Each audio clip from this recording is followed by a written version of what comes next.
cutting down trees to fix this fence. I'm going to put up a plastic fence. A plastic fence? Are you insane? It's going to be beautiful. It's made out of recycled milk jugs. You idiot! I don't want to look at labels. There's not going to be any labels. It's going to look like anything. You're crazy. So I did the fence, and she finally relented on that one when I showed her a sample, and she saw it looked like regular fencing. And then I discovered a few years later what else was going on. My neighbors were out there. A few years later, they were doing something I used to do. Can you guess what it is? Painting. They were painting their fence. I didn't have to paint my fence anymore. I didn't have to buy any paint. I didn't have to spend time doing this or sanding. A few years later, they're doing something else I used to do. They were replacing pieces of wood on their fence.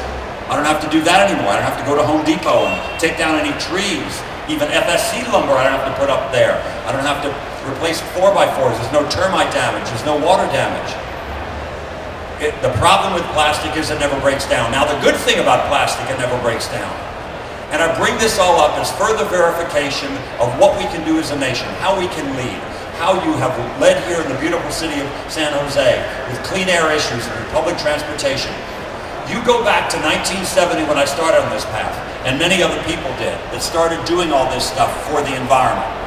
And you look in the archives of the LA Times. I don't know if it's there in the San Jose Mercury News, but I've gone back and looked in the archives to see if my memory was correct, and it was. People said, we all hate smog, but we don't want to go broke. Smog is an unfortunate side effect of the progress we've experienced as Los Angeles, and nobody likes it, but we can't go broke, we can't afford it. We can't afford to do these draconian measures. It's going to be the end of California as a thriving economy. It'll be the end of, so many businesses in California. California will be harmed so bad by these draconian measures, these clean air rules. We have 4 times the amount of cars in LA, yet we have half the smog, and nobody went broke doing it. And you know why? Because there's jobs making catalytic converters.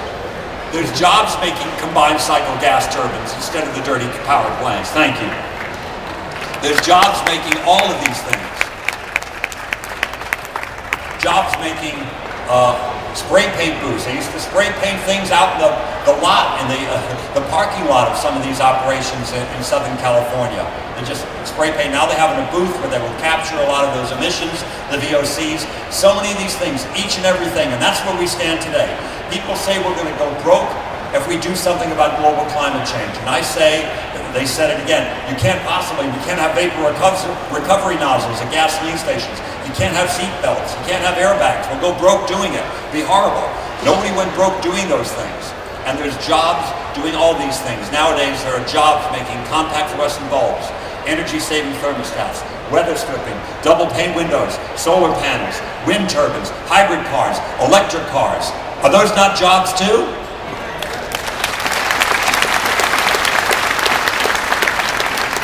And jobs of dignity. We will have green-collar jobs. And you've seen Van Jones up here speaking about these things, you who live in this beautiful Bay Area, talking about stuff, how we can have jobs of dignity and a healthy economy. Granted, there will be some jobs lost at refineries and in oil derricks. We have to transition away so those workers are never left out in the cold. For forestry jobs that are lost, we have to transition away and make sure none of those workers are left out in the cold, and make sure that there are always jobs doing all this stuff. And we can't have it. We've shown again and again. There's countless examples of businesses that have thrived. There's one right here I want to thank. They've been a big part of this event, giving away lots of stuff. Nobody's going broke at Whole Foods over there. They're doing very well. And they have wonderful products. It's a great organization. They buy tons of wind power to support all their operations. They haven't gone broke. They've gone from the top. We're going to be as environmentally responsible as we can. We're going to have good products. And look what happened. They survived years ago when the dot-com bubble burst and all kinds of other companies were in trouble. They just kept doing better and better. And you see now, you go to markets across America, everybody's trying to mimic what Whole Foods doing. Each year they look more like Whole Foods. And there's many other companies like that. My friend Ray Anderson at Interface Carpeting. This is in the late 80s, Ray Anderson, a capitalist, an industrialist. He made carpeting for years, and he started to hear his kids or grandkids or somebody, Daddy, all that carpeting stuff's going to landfill. My friend Billy said, that's bad, and we're bad people. And that got to him. I said, well, that didn't, wait a minute. He spoke to some people and said, you know, Ray, there's another way to go. You could recycle a lot of the fibers, and he's a good businessman and figured out a way. He finally realized, he had an epiphany. He said, wait a minute, people don't really want to buy my carpeting. They think they do. What they really want to do is lease it, or, you know, we'll take the carpeting back when they're done. We'll remake it into new fibers. It's a little company called Interface Floor, F-L-O-R carpeting. And also, let me do a little further. We'll also have, instead of one whole piece of carpeting, we'll have sections. So if somebody spills ink here, you can pull up one square, and you have the same thing. Somebody has in this walkway that's worn down, you can replace 6 squares. You don't have to buy all new carpeting. And, you know, maybe I'll lose some money not selling as much carpeting, but it feels like the right thing to do. Floor carpeting thrived. They did very, very well. Northern Telecom, when they heard in 1987 about this ozone depletion problem that was seeming so dire then, the head of Northern Telecom, little company, makes half the switching equipment for another small company called IT&T.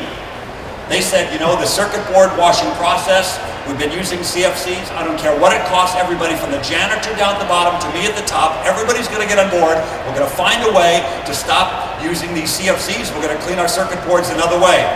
They do it with soapy water, I believe, and they're just fine. Or some citrus thing or something, and the circuit boards are great, their equipment is fine, and he realized the first year he saved $250,000 not buying expensive CFCs. How's that? And there are cases, mom and pop operations that cannot afford things. We're saying no perchloroethylene, what have you. We want to make sure that there is a fund of money at the state level, and there is, for those mom and pop operations to get away from PERC and the dry cleaning operation. Pots of money for other things, for people to get the right kind of VOC recovery equipment for the spray paint booth or whatever their operation is. This is the kind of leadership we've had in California, fortunately, in many of these things, and we need more of it. If you look at the energy usage per capita, I'm not talking about driving cars, I'm talking about home energy use and what have you, natural gas and electricity.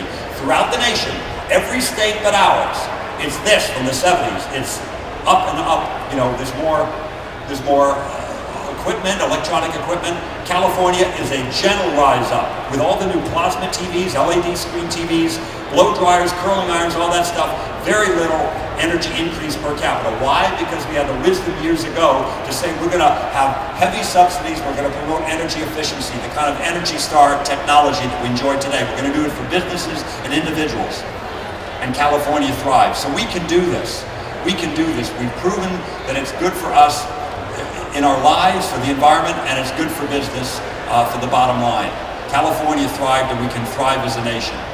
And I just want to close in saying that I'm going to take questions in a minute. I'm not going to fully close. I want to get on the much more interesting part of the operation, which is your questions. But we can do this. We have to live simply so that others can simply live. If you save something in this part of San Jose, there's that much left for somebody in another part of the world that might need those resources. Indeed, someone in another part of this country, perhaps even another part of this very same city. So live simply so that others may simply live. Go to all the exhibitors. They're wonderful here today. There's great stuff, technologies that can help you out. And thank you. I'll take questions now. Thank you so much.